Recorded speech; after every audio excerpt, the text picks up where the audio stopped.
I really like him though. And I don't care who he's dating. I always had a crush on him though. If he came in right now and we were all not here. What? I'm just saying, you're in New York. Yeah, okay. And what if you ran into him and everything was right, would you make that play? I wouldn't turn it down. Let's just put it that way. Okay. But you can't just go around just, sleeping with guys. Really want to talk to is Blu Cantrell. So this is my public appeal. Blu. The first Blu. Not they daughter Blu Cantrell. You were singing, "Ooh," and you made a choice to work with someone, and you probably didn't realize how nefarious he was when you got involved with him. I didn't. Blu, it's time to talk. It's time for you to sing again. Because I know you still got the chops. You got the gift. Just like me. Jay-Z worked very hard to erase you and me. Just like he did Elle. Just like he did his relationship with R. Kelly. Just like he did his relationship with Aaliyah. Blu, it's time to talk. Even Jay-Z's career, you can look at that and say the association to Beyonce is when he started to receive the 16 Grammys since he's been with Beyonce. Mm. Right? And you go, prior to that, 1. Right. You see what I'm saying? So that came in association, like you see the kids even have Grammys. Like they don't sing yet. They don't sing. Right. They don't rap yet. And they already have Grammys. So it's like they give them this trophy so we secure that they're coming to the award show. It meant that much to the culture that they just gave them the things that would later. To me, I didn't care about trophies. I said, I'll get the checks. Right. And because what I was saying, the content was raw enough, As you guys know, Beyonce is a witch. She's a very powerful witch. She's heavy into African spirituality. She is a daughter of, I believe, either a daughter of Oshun or Yemaya. I go back and forth. I feel like it's Oshun though, but if I got it wrong, I got it wrong. But nonetheless, she's a high-ranking witch. She went and killed the girl cats.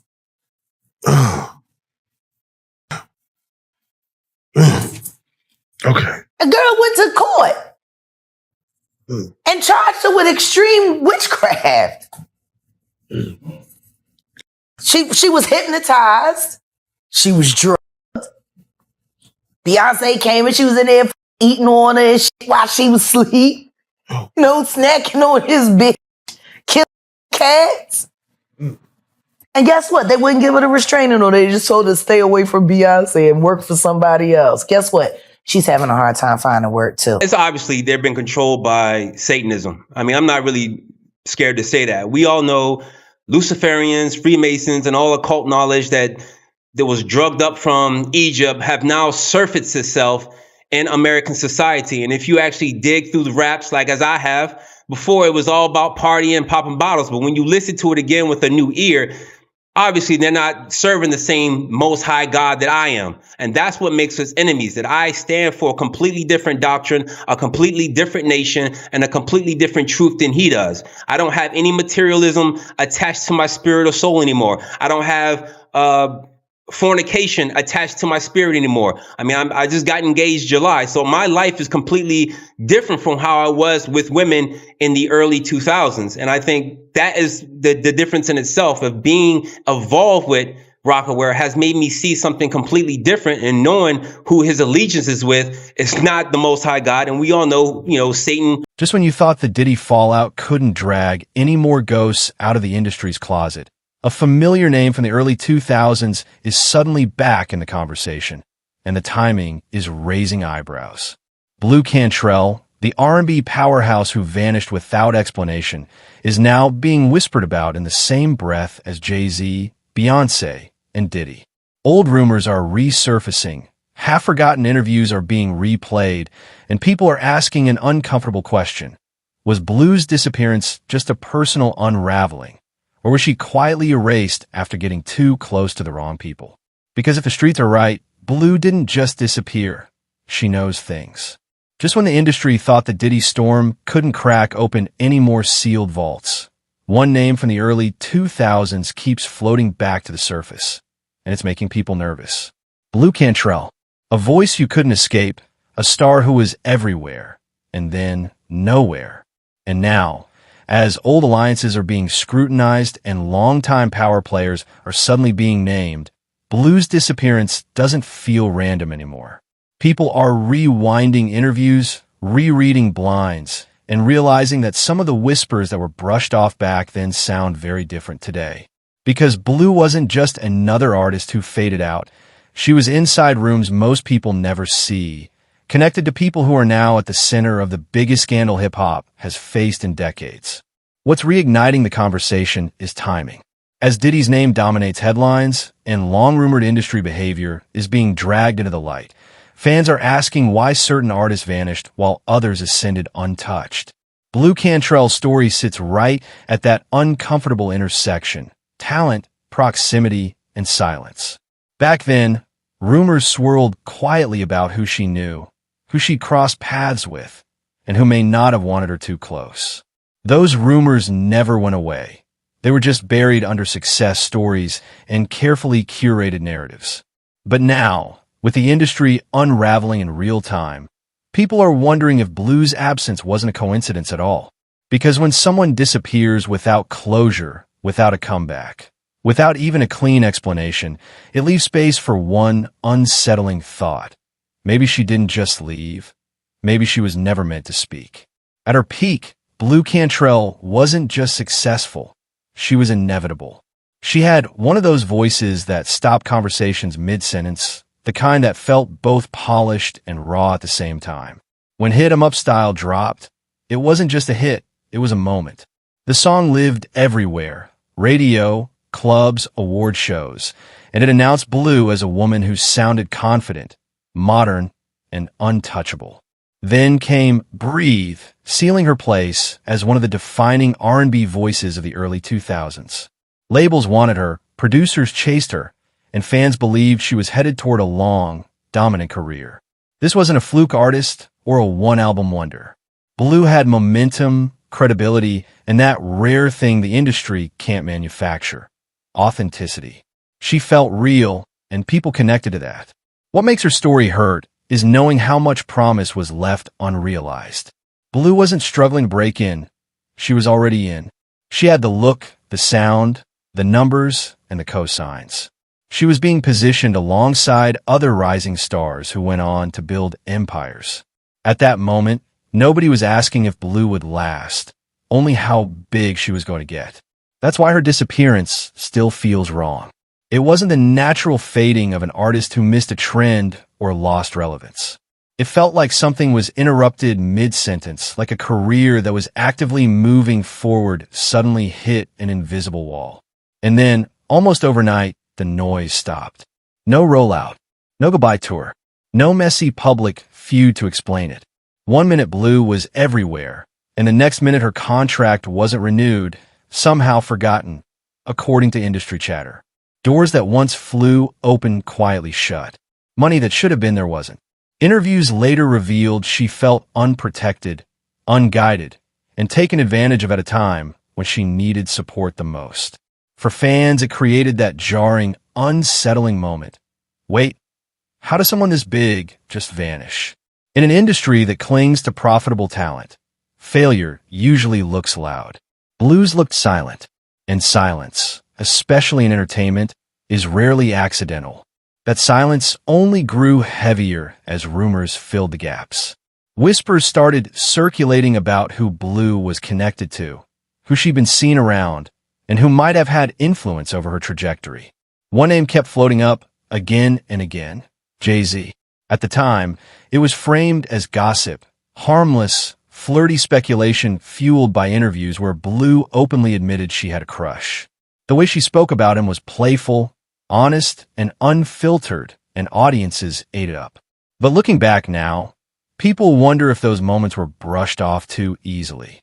Because crush or not, Blu was clearly within proximity of one of the most powerful men in music during a period when proximity could change everything.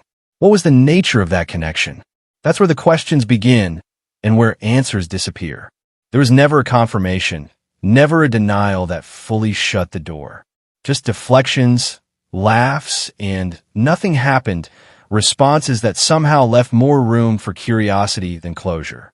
In an industry built on image management, ambiguity can be strategic. And today, fans are rewatching those old clips with a different lens, asking whether the truth lives somewhere between the jokes and the silence. And then there's Beyoncé, not as a villain, not as a cartoon mastermind, but as part of a larger, undeniable power dynamic. Two women, two rising solo careers, two artists navigating the same industry at the same time, often working with the same producers, writers, and collaborators. Beyoncé's ascent was meteoric, carefully structured, and heavily protected. Blu's, by contrast, stalled without explanation. That contrast is what fuels the conversation.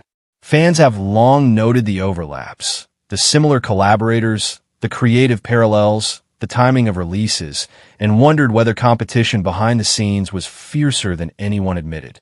Not because women can't coexist, but because the industry rarely allows space for too many at the top at once. When people revisit Blu Cantrell's story now, they aren't just reminiscing. They're trying to understand how someone so gifted, so visible, and so promising could be erased from the narrative while others soared uninterrupted. And the more people look back, the harder it becomes to accept that it was all coincidence.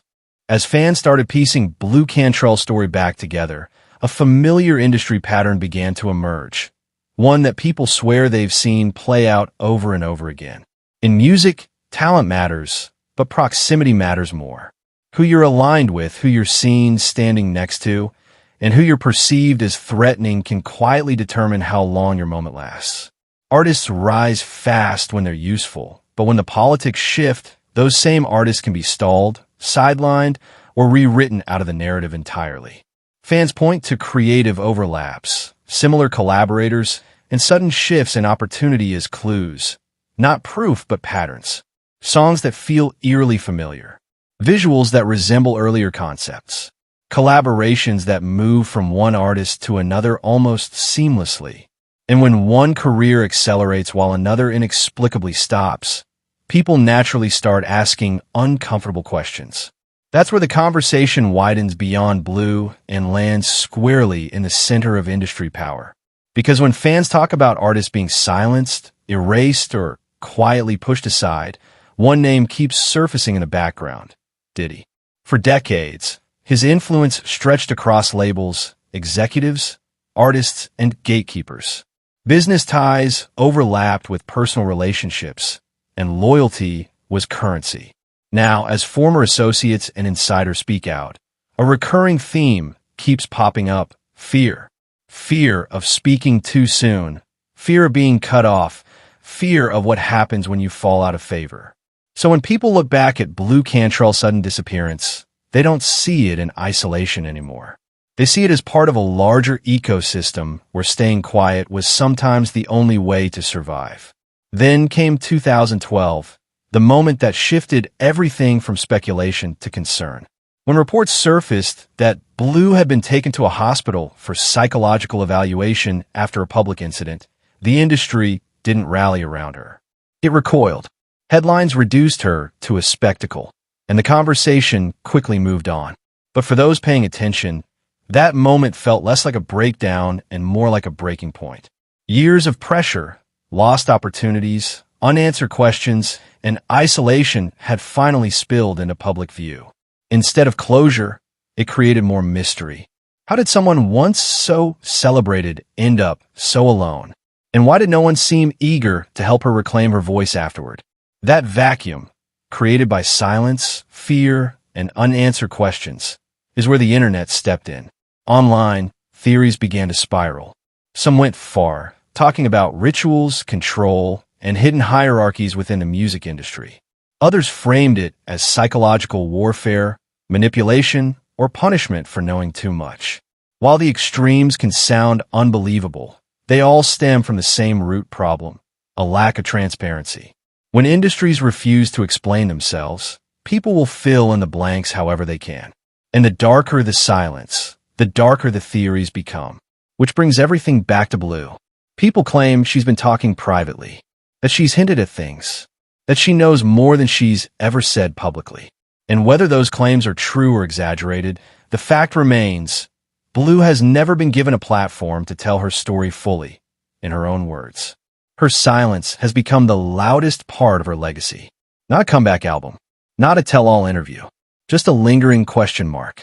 So now, with old power structures being challenged and names once considered untouchable facing scrutiny, fans are asking again, what really happened to Blu Cantrell?